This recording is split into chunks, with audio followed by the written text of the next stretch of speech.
Ni hao, pessoas que são mais velhas que o João Carvalho. Tudo bem com vocês? Gente, eu sou mais velho que o tio João, mas vocês não vêm me chamar de tio. O João participou lá do Três Irmãos e tá falando aí que o Mourão ficou impressionado com a China na época que ele era vice-presidente. Tanto que quando você viaja pra China, muitas vezes a sensação que você tem não é de se deslocar no espaço, é de se deslocar no tempo. Peraí, é muito rápido, João. Você fala assim, bicho, isso é o futuro.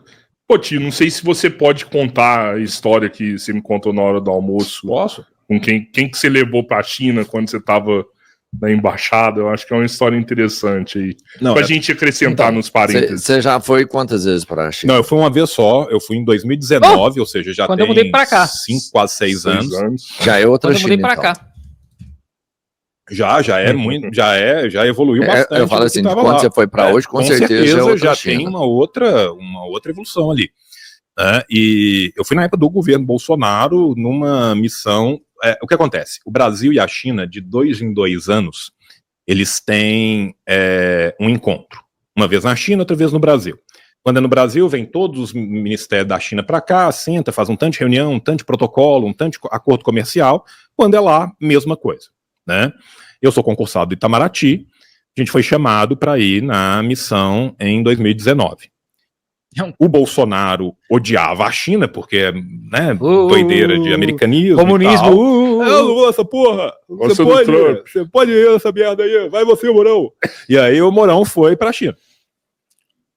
Você e o Mourão. Eu e o Mourão.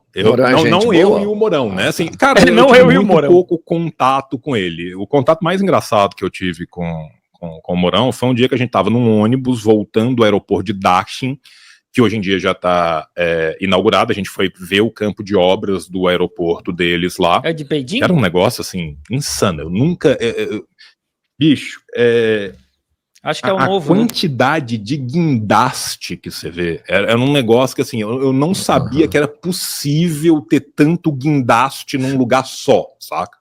Você não sabe nem que existe tanto guindaste. Eu não sabia que existia né? guindaste, desse tanto de guindaste. Fomos lá, visitamos o aeroporto todo, tal, beleza. Aí na volta, no ônibus, o Mourão tava comentando, falou, porra, cara, é muito impressionante, cara, é impressionante o que esses caras conseguem fazer aqui. A gente tinha que dar um jeito de fazer isso no Brasil. Eu virei pra ele e falei assim, olha, tem um jeito, mas se eu te contar, você não vai ficar muito feliz com o que eles fizeram. E ele riu assim e falou, faz sentido. Essa é a minha interação com o Mourão. Ele sabia que você era comunista, né? Sabia. Pô, quem que não sabe que o João é comunista, né, cara? O cara que organizou a primeira greve do Itamaraty, maluco. E todo mundo lá sabia, ninguém, não é surpresa pra ninguém. Né? E essa viagem foi uma viagem muito, muito legal e muito louca também, cara, porque teve uma hora que eu tava saindo do meu hotel e aí eu vejo um senhorzinho escorregando e caindo no chão. Aí eu estendo a mão pra ajudar ele, era o Levi Fidelix, o homem do Aerotrem, com aquele bigodão dele, assim. Eu falei, caralho, Levi Fidelix. E é porque ele era presidente do partido do Mourão. Né? E aí ele tava lá nas reuniões também, porque ele devia ter algum cargo governamental, qualquer coisa a ver com a comitiva do Mourão. Mas foi isso, o tiozão caiu na rua, assim, do nada, eu fiquei com dó, fui lá levantar, era o Levi Fidelix. Eu falei assim, porra, é o último cara que eu imaginava, né, cara? Porra. Por isso, então, olha só, vocês pegam aí, pega a visão. É por isso que tem um aerotrem em Wuhan. Olha só, porque o Levi Fidelix deve ter vindo aqui, deve ter dado as ideias pro chinês. Os chineses olharam e pensaram, pô, é isso aí mesmo, Levi Fidelix. É isso aí. Eu imaginei que era um chinês, né, porra? Tem 1 bilhão e tanto desses aqui, né? Não, tanto de chinês, você vai pegar um tanto de chinês, eu levanto o Levi Fidelix. Mas assim, foi fascinante e tal, a gente vê e tal. Pô, cara, a gente foi no que é, assim, entre aspas, a NASA da China, né, na Agência Aeroespacial Chinesa. Meu irmão, é uma insanidade. É uma insanidade a tecnologia dos caras, o que eles estão desenvolvendo, quais que são os planos. E eles abriram isso, assim, você consegue... Não em tudo, com certeza, mas eles mostram uma boa base. Entra você lá dentro. Mas nem a NASA mostra tudo, né, cara? Assim, nem a NASA, né?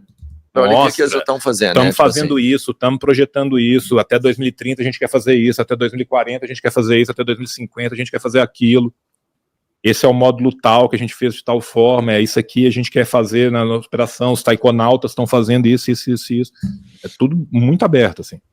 É maravilhoso você ver esses projetos a longo prazo. Não, é cabuloso, né, nossa, cabuloso, assim. E eu que tenho um baita hiperfoco em astronomia, então, eu fiquei, assim, mesmerizado, saca? Foi uma viagem muito, muito foda, assim, saca? Mas, assim, então é isso, saca? Os caras têm uma economia que saiu do planejar pro projetar.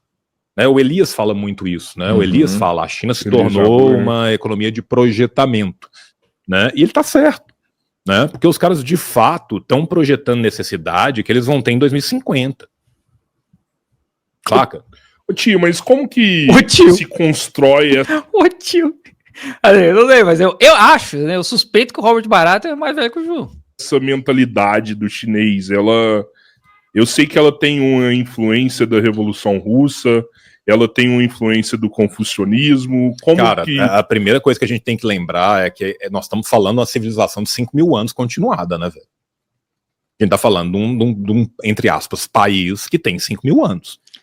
Eles sabem de toda a história disso. E eles sabem disso, eles têm total consciência do tamanho e da magnitude da história deles. Eu vou dar um exemplo aqui, né? O Brasil como república tem o quê? 140 anos, 150 anos? E se for perguntar nome de presidente aqui, a gente não lembra, né? A gente não lembra muitos presidentes, principalmente os mais antigos, os primeiros lá, a gente não lembra, né, cara? Não lembro. Agora, chinês, mano, você pode perguntar nome. Ah, esse fulano aqui era imperador de qual dinastia? Os caras vão saber. É assim, é muito doido, cara. É muito, muito doido. Ah, óbvio que não é todo chinês que sabe. Não é, né? Mas eles têm até a musiquinha pra... agora eu não lembro a musiquinha. Eles têm uma musiquinha pra lembrar as dinastias. Então, assim, os caras sabem muito de história. Muito. E eles sabem o tanto que eles sofreram, né? A gente tinha falado um pouco atrás. Que é uma coisa que me irrita aqui, o brasileiro, assim, a gente é um povo sofrido, a gente é sofrido do dia a dia, mas já não sabe o que é um sofrimento pós-guerra, já não sabe o que é não ter uma liberdade, já nunca brigou por nada. Assim, mas por que não se ensina essa história, né? Por quê? Porque justamente, pelo chinês saber da história deles, é que eles têm esse sentimento de a gente tem que lutar para que isso não aconteça mais, sabe? Então, é um projeto, né? É um projeto não ensinar a história brasileira do jeito que deveria ser ensinada. É um projeto. Porque quem tem um conhecimento começa a questionar. É simples assim. A gente nunca brigou por nada. Assim, o que me incomoda às vezes é a gente esquecer quem que nos causou os sofrimentos que a gente teve. Né? Porque às vezes anistia, a gente vê a galera assim se dobrando pro gringo mais colonialista, que é o cara que mais bota na nossa bunda, com o perdão da expressão, saca? Como se fosse o nosso salvador.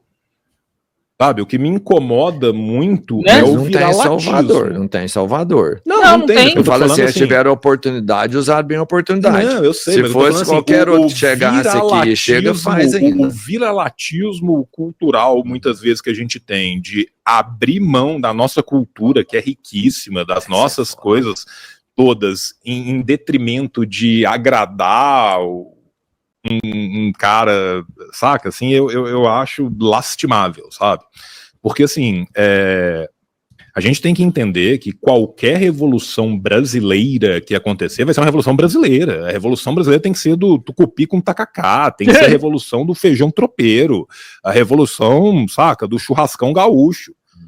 Ela não vai ser igual a nenhuma outra, e não é também, né, nos mirando num exemplo que é um contra-exemplo, porque o colonialismo... Eu pensei a mesma coisa, o João ficou, tá ali com aquele cigarro na mão, que eu acho que ele não vai acender ali, local fechado e tal, mas é só o cigarro na mão com o isqueiro, cara, isso é engraçado. Ele só funciona quando ele dá errado. A função dele é dar errado, né? A ideia do colonialismo, a ideia ideológica vendida pelo colonizador, pela metrópole colonizadora, é a ideia, né, primeiro, da missão civilizatriz, né, da missão de civilização, vamos levar a civilização a esses povos bárbaros. O fardo do homem branco, que a gente repete aqui várias vezes pela questão de colonial, né? Meu Deus, a gente como europeu, como estadunidense, a gente tem que ir para esses países fudidos para poder levar a civilização para os caras, porque eles não sabem o que é liberdade, eles não sabem o que é democracia. A gente tem que ir lá, é uma missão, assim, é um fardo pra gente, que Deus colocou, né, na nossa cabeça, mas a gente tem que ir. por coincidência, a gente vai explorar eles também. E também a ideia de vamos construir uma sociedade que seja um espelho da nossa sociedade naquela sociedade. Esse espelho é um espelho quebrado, esse espelho só dá certo quando ele dá errado, esse espelho é feito para não funcionar. Ele é feito para ter uma vantagem competitiva gigantesca que justifique o investimento a longa distância. Ninguém investiria numa experiência colonial se não fosse brutalmente lucrativo. Né? Para ser brutalmente lucrativo, eu tenho que asfixiar o crescimento daquela sociedade local. Né? E muitas vezes a gente nunca lidou com esse nosso colonialismo, com essa nossa colonialidade. Então é foda, assim. Saca? Eu super te entendo que eu passo as minhas raivas também. Né? Até me perdi. Do que a gente tava falando? Era da China. A China Da é um país. construção da mentalidade. de virar A China é um país de 5 mil anos, que é este mesmo país, com basicamente essas mesmas etnias. Já tiveram outras etnias que tiveram dentro daquilo que foi a China no passado, saíram em outros países. Não, porque assim, a China mesmo, a China quando começa, é um negocinho de nada, cara, lá no meio da China, né? A China não englobava isso tudo que era hoje. Então, não, a China não era, né, as mesmas etnias que tem hoje. Hoje são 56. Mas, pô, na época que tinha a China ali, devia ter o quê? Han só, e olha lá, ali no meio, né, na meiuca da China, né? Então, tanto que o povo aqui do sul da China descende de um pessoal que veio se eu não me engano, do Vietnã ou da Tailândia, sabe? Então tem um monte de mistura aí, que depois a China cresce e engloba todo mundo. Mas no começo devia ser uma ou duas no máximo, sabe? E tal ali da região hoje, mas assim, basicamente, essas 56 etnias estão ali juntas naquela região há praticamente 5 mil anos. Eles sofreram horrores e eles têm noção do quanto que eles sofreram, do quanto que eles foram drogados, abusados e prostituídos. Aí, no caso deles é literalmente drogados, abusados e prostituídos mesmo. Olha, eu tava conversando com uma amiga que mora aqui e a gente tava falando justamente disso, né? Que tem um monte de foto da Guerra do Ópio da galera se drogando nas ruas. Eu moro onde começa a Guerra do Ópio, né? A primeira, não lembro se a segunda começou aqui também, mas deve ter começado. E tem muita foto desses caras se drogando na rua, cara. E a galera não fazia mais nada, eles só se drogavam o dia inteiro. E eu vejo hoje a galera fazendo isso com o celular, sabe? Caminhar na rua e ter gente jogada na rua, assim, sentada, deitada ali, no celular, cara. Celular o tempo todo. Quando eu tava lá em Yemen, saiu uma estatística daqui da minha província, que as pessoas estão dormindo em média 6 horas por noite, porque elas ficam até tarde ali, sabe, scrollando. Porque aqui tem vários aplicativos que são naquela vibe do TikTok, de só vai passando um vídeo, aqui tem vários desses. Tem o Douyin, tem o Xiaohongshu, tem o WeChat, tem vários. Aí a galera fica nisso aí até 1 hora da manhã, 2 horas da manhã.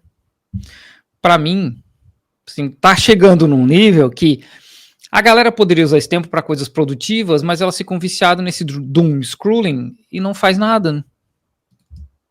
Né? Porque as guerras do ópio é literalmente drogar o povo, né? E eles têm noção das capacidades que eles têm também. Eles sabem que eles já foram o maior PIB do mundo, não vai ser a primeira vez agora. Né? Né? Assim, só um adendo, né? Naquela época lá, que a China era o maior PIB do mundo, era só estimativa, não tinha cálculo de PIB. Né? Então, o que acontece? Quando a gente tem o processo revolucionário na China, porque o processo revolucionário da China é muito diferente do processo revolucionário da União Soviética. O processo revolucionário... Tem um museu, acho que tem um museu da Guerra do Ópio aqui. Então eu tenho um plano, né, de ir lá um dia fazer um vídeo sobre a Guerra do Ópio lá, onde eram as 13 fábricas, onde os caras podiam negociar, sabe? Então essa é a minha ideia. Não ficar um vídeo aqui sentado falando de Guerra do Ópio, eu vou lá, sabe? Lá onde começou o negócio. Da União Soviética em si, ele é muito rápido, né?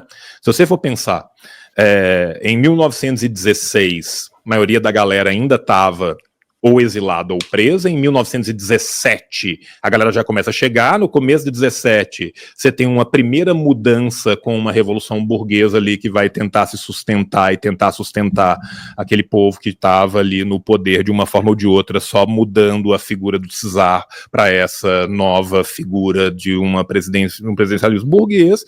E em outubro você tem a revolução, ou seja, dentro de um período de um ano ali, você tem uma mudança brutal do país 2 vezes. Mas não influenciou em nada a Não, influenciou pra caralho. Sim, influenciou pra caralho. sim. Mas o processo chinês é muito diferente. É diferente. Por quê? O comunismo, ele chega na China, tá? Principalmente pelas universidades japonesas, que isso é uma coisa que muita gente não sabe. Sim. Porque, assim, o que acontecia? A classe média chinesa, muitas vezes ia estudar fora da China. Ela ia Assim, o Deng Xiaoping, o Sun Yat-sen, que é o cara que liderou a Revolução em Xinhai, que institui a República, esses caras foram estudar fora. Todo mundo foi estudar. O Deng Xiaoping foi estudar na França. Então, era gente que era média alta, né? Assim, acho que era classe média alta já. Então, esses caras vão para o Japão, eles têm contato com o comunismo porque tinha vários livros já traduzidos para japonês e eles que trazem do Japão para cá. Estudar no Japão.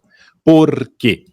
Porque o Império Qing, ainda enquanto ele estava no poder, ele era muito ocidentalizado, ele se tornou muito ocidentalizado por causa do século da vergonha, por causa de todos os protetorados, de toda a dominação ocidental, e o Japão dessa era, o que ele fez? Ele se ocidentalizou, e ele buscou as universidades da Europa e as universidades dos Estados Unidos e mudou muito o seu ensino. Então era muito comum, assim como era comum no Brasil colônia, os filhos mais ricos irem estudar em Portugal, na China era muito comum as pessoas que tinham mais acesso e estudar no Japão. No Japão, aqueles que tinham saído do Japão e ido para o Ocidente para estudar, para se formar, vão entrando em contato com as ideias socialistas e vão levando essas ideias socialistas para o Japão. Tanto que a gente vai ter, né, na década de 10 na Ásia, várias revoluções nacionalistas, tem no Irã, tem na China, né, que são influenciadas pelos ideais socialistas que vão permear ali, apesar de não serem revoluções socialistas. Lembrando que o Japão é colado com a Sibéria, né? Então esse é um dos motivos também de ter facilitado ali, né, a entrada, porque é coladinho. Tá certo que a Rússia e a China têm uma fronteira gigantesca, né, mas acho que o Japão ele tinha uma aceitação maior a essas ideias nessa época. Via principalmente esses caras que iam estudar. Por quê? Porque depois de um tempo você colonizando, você tem que criar uma elite local para manter o colonialismo para você. Né? Países, os impérios, eles não têm gente o bastante para mandar para o mundo inteiro e ter estrutura no mundo inteiro. Uma Inglaterra não consegue povoar de estrutura todos os países que ela tinha interesse comercial, ou que tinha um protetorado, ou que tinha uma coisa dentro. Então, depois de um tempo ali do colonialismo, você precisa de ter uma elite local, que você forme ela, para ser aquele burocrata, para ser aquele alto funcionário do Estado, então, que vai ser o intermediador. Você forma essa elite, ou ela se cria e depois você compra essa elite? Você acaba formando essa elite. Os dois. Nesse processo, você acaba formando essa elite. É principalmente a partir das pessoas que já estão na estrutura do poder e você precisa de profissionalizar ela e você começa a receber esses alunos nas suas universidades, só que esses alunos são jovens e aí ele chega na sua universidade e aí ele conhece o clube dos socialistas da esquina da universidade e ele acaba levando de volta, entendeu? É assim que acontece. É o Engels indo para a Irlanda para trabalhar na empresa do pai e conhecendo os trabalhadores na Inglaterra, conhecendo os trabalhadores irlandeses na Inglaterra, pobres, nos bares, conversando, vai conversando com um, vai conversando com o outro, e aí se insere dentro daquele negócio. Acontece, é normal. Né? Muitos líderes revolucionários estudaram fora do país. Né? O Phan Nguyen Giap, por exemplo, Giap, que é o grande general da Revolução Vietnamita, ele era professor de literatura francesa. Sacou? Então, assim, o John lá estudou fora, né? O Deng Xiaoping estudou fora. Um monte de gente ali, cabeça do partido do começo, era gente que estudou fora. Sim, isso é super comum. O Sun Yat-sen, que foi o grande líder nacionalista da China, e fundou o Kuomintang, né, o partido que depois acaba lutando contra o Partido Chinês, porque ele é tomado pela camarilha de Chiang Kai-shek. Mas o Sun Yat-sen, que é um cara super importante para a China, super amado na China, pelos comunistas chineses, porque ele era um nacionalista muito avançado, ele estudou no Japão. No Japão. Ele estava no Havaí quando começa a rolar a Revolução. E o Sun Yat-sen, ele é herói aqui, ele é herói no Vietnã, ele é herói em Taiwan. E assim, o cara teve uma importância gigantesca, mas o cara não estava nem aqui quando rola a Revolução. Ele criou um grupo ali que era chamado de 4 bandidos, que eram uns caras que organizaram muita coisa em Hong Kong. Os caras faziam medicina em Hong Kong. Ele estudou no Japão. O Mao vai aprender mais sobre comunismo quando ele se muda para Pequim e ele vai arranjar um emprego como biblioteconomiário numa biblioteca. O biblioteconomiário-chefe tinha estudado no Japão e é um dos fundadores do Partido Comunista Chinês. Tá? Então, assim, você tem primeiro, né, esse comunismo chegando, essas ideias socialistas e comunistas chegando na China via Japão. Você tem os clarins tocando pelo mundo inteiro com a Revolução Russa, que é uma mudança brutal, gente. Imagina o que era isso. E a gente vê aqui, né, eu tô lendo uns livros de história da China escritos por chineses, e a gente vê aqui por que os Estados Unidos, por exemplo, essa galera, Estados Unidos, Inglaterra, eles deixaram o Japão crescer por causa da Revolução Comunista na União Soviética. Eles queriam que o Japão crescesse para lutar contra a União Soviética. Então o Japão vai lá, toma a Manchúria, assim, parte da Manchúria, né, antes de 37, e começa a crescer, se armar, porque eles queriam que o Japão fosse nessa linha. Eles nunca imaginaram que o Japão ia abraçar essa causa de supremacia japonesa e libertar, né? Porque o Japão tinha isso também, tá? O Japão tinha a propaganda de que eles iam invadir aqui a China, invadir o Vietnã, invadir Malásia, etc., para libertar os asiáticos dos colonizadores. Nesse processo mataram 20 milhões de chineses, né? Mas aí é só, né? Isso é só uma nota de rodapé.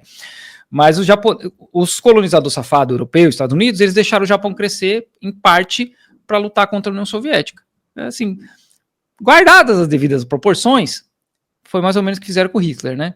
Vamos deixar o cara aqui se armar, porque ele vai acabar lutando com a União Soviética e a gente tá tudo certo.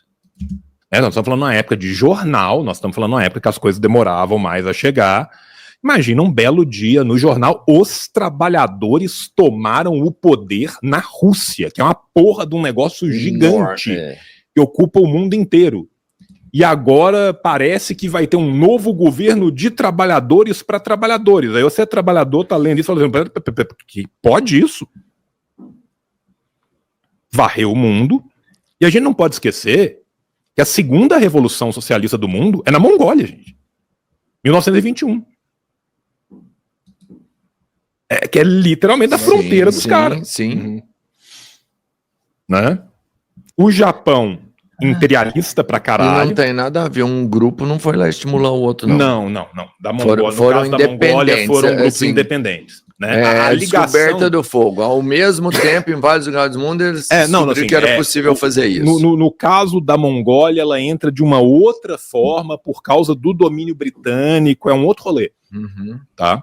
Mas não tem uma ligação necessária de um com o outro, mas eles já têm um outro país do lado deles que aconteceu. Não. Mas eles têm um país do lado dele onde aconteceu também. Né? E aí você começa essa organização, você vai organizar o partido vai ter as suas primeiras experiências, aí o partido vai ter erro de direita, vai ter erro de esquerda, o Mao vai ser escanteado um tempo, depois ele volta para o centro do partido, você tem uma guerra popular prolongadíssima, no meio disso você tem a invasão japonesa, no meio da invasão japonesa você eclode a guerra, termina a guerra, volta a guerra contra o Kuomintang, que você tinha se juntado a ele para destruir os japoneses, mas eles meteram a faca nas costas dos comunistas depois e tiveram que voltar. Então, assim, isso foi um período de 30 anos. Então, essa mentalidade do chinês, ela sai desse século da vergonha, com esses 5.000 anos de história antes, de uma sociedade que floresceu muito, entra nessa recuperação. Acabou? Acabou. Já começou aqui o chapado crítico. Acabou. Tá bom. Acabou, gente. Do nada acabou.